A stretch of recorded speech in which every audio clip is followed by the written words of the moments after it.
We've been talking about valuation a lot with this one. How are you going to trade this? There's an art to trading in IPO in the first few days, especially the first day, to see whether or not it's even worthy of your attention.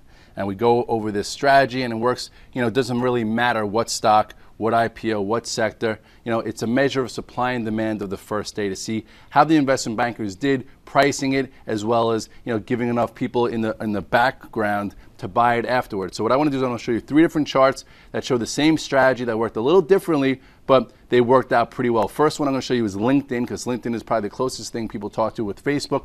I want to show you right here. Okay, this is very important. Sometimes they gun it right after the open, and on this one, they pushed it right away to about 92 in probably the first 15 minutes.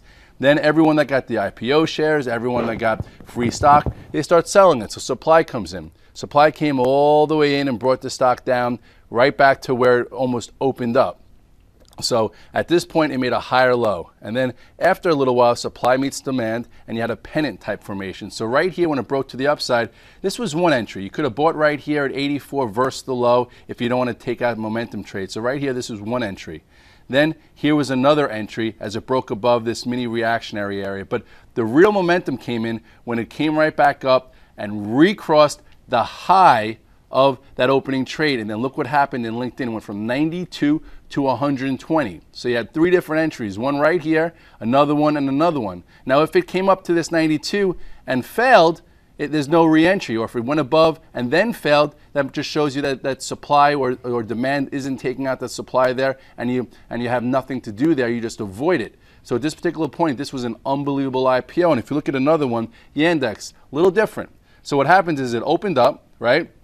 You write this down, 36. And in the same way, this time, sellers came in real quick. They're like, I want to get out of this.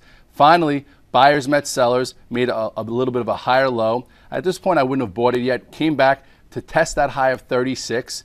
Came in, made another higher low. And then this is when it started getting interesting. It started to, tighten up, tighten up, tighten up, tighten up. Then right here, when it broke above and held above this opening print or the opening range of 36, it turned into a decent day trade for cash flow to about 38.50. So that was another nice trade, in a particular stock. And I'll go over one more. Okay, very similar. Here is, this just happened, I think, a month and a half ago or so. It opened up right around or pushed to 26, was met with sellers. Finally, some of them get out of the way, started to come back up. You had a little descending channel here. So some people would buy it versus the low because they want to be as close to the low. So if they bought it here at 25.60 and it broke this, they would get out because you don't do the, the cost average game in IPO trading on the first day. So here was your buy. This is when it cleared this descending channel. All of a sudden started coming back up to the high of the opening range within about an hour. Sometimes it takes an hour to clear out that supply. Then once it traded above 26.60, which was the pivot buy area right around here, on this chart it went as high as 27.60. It actually, I think, went to 29. So really the important thing here is when it opens, if you come to me, you write down first, sometimes they push it. Like just say it gets priced at 38. This is a full hypothetical. Priced at 38, opens up at 48. And then within that first 2 minutes, it trades from 48 down to like 45 or 44, just because there are a lot of guys that get free stock, free deal. They're flippers. They pay back their sell side guys for all the business they give them, all the inner works of Wall Street. So from 48 goes back down to 44, bounces back up to 46, and stabilizes and starts to tighten. Some guys would buy 46 versus 44. But if that 46 all of a sudden goes back to 44, you break 44, that's your out. That means there's not enough demand. The investment bankers didn't do a good job. You lost $2, big deal. But if it starts going sideways at 46 and you're buying it versus 44, your $2 stop starts to go sideways, starts heading back to that 48, which was that opening high. If it trades through 48, that's your ad, and typically it'll push right through and you get a nice little cash flow scalp. But then if it holds above it, then you just use your charting tactics to trail it, because sometimes, who knows, maybe there's nothing in its way, there's no memory there, it can go to 52, 54, 58, and it's the same type of technique if it opens at 58, trades down to 54, or it opens up at 65, trades down to 60. It's a level versus a level, but the most important thing is that opening print or that opening high that's made in the first 15 minutes, and then after the pressure, it has to get above that level and stay above that level in order to be there any demand, any excitement, and for it to have any chance to be closing well on Friday and then getting follow through the next few days thereafter.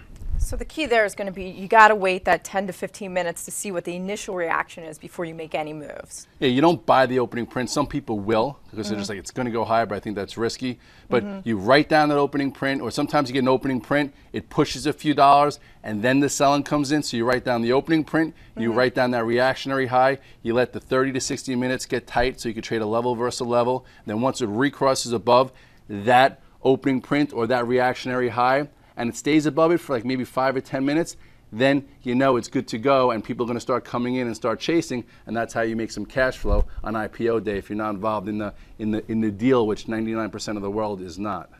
But 99% of the world will be watching this Yes, they will. IPO tomorrow, at least traders and those in the financial industry. Exactly. And even those, I know it's been popular with people just in general out on the streets. They just are interested in Facebook and love Facebook. Well, everyone's talking about it, and I didn't really want to get into that. I do think the investment bankers did a poor job. They were a little piggy, giving it a $100 billion valuation before, at 38. So if it opens up higher, it's going to be like 150 to 200, giving it the same market cap as Google. And I think there was a story in there saying that if Apple had the exact same metrics, it would be a $3 trillion market cap, which would give it a $3,000 stock price. So obviously the valuation is very rich. I know they have 900 million users. Maybe they'll monetize it better. Maybe they can go to 1.5 billion users in the future. But again, a lot to swallow. I would have liked them to see a much lower valuation to start to give it a better chance to acting better after the first few days as well as the first 3 to 6 months.